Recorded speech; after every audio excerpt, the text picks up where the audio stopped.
One of the more advanced ways to work with sequences in Premiere Pro is to take the contents of one sequence and put it into another sequence, not by copying and pasting, by selecting clips and moving those individual parts, but by using a process that's called nesting, where you get inside your sequence the output of another sequence. Let me show you what I mean. Here's an original sequence. I've got it here in my bin called original sequence. That's got 3 clips in it. And here's my main sequence. That's in my bin as well, and that's just got 1 clip in it. If I want to, I can take my original sequence and drag and drop it directly into my main sequence, or even drag and drop it into the source panel, and I'll get the output of that sequence as if it were a clip. Imagine if you had edited the complete program and you've saved that as a file on your hard drive, and then you've imported that file as a finished movie into your project, and now you're opening that in the source window. I can now drag this down just as I would any other clip, or I can use just the visuals or just the audio. I'm going to take this directly from the bin and drop it into the timeline of my other sequence. I'm going to just zoom out a bit so you can see what's happening here.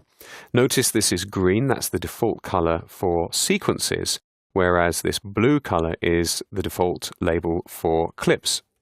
Now that I've put one into the other, I'm seeing all 3 of these clips. I'm just going to turn off the audio so you can hear me a bit more clearly.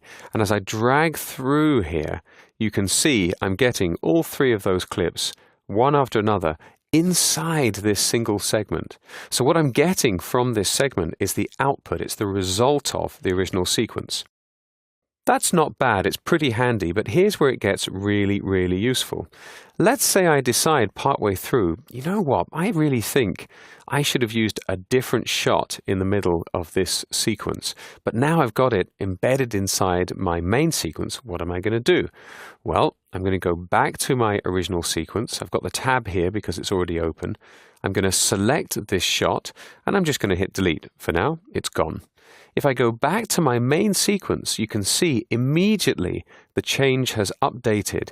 It's as if I had a dynamic version. Well, in fact, it is what I have. It's a dynamic version of this sequence that updates live. And any changes I make to it, they're going to work. I'm just going to mark up this area here with an in and an out. And maybe let's get, here we go, we'll have this walking shot. I'm going to get rid of the marks on there with Shift-Control-X or Shift-Command-X, and then I'm going to overwrite that to fill the gap.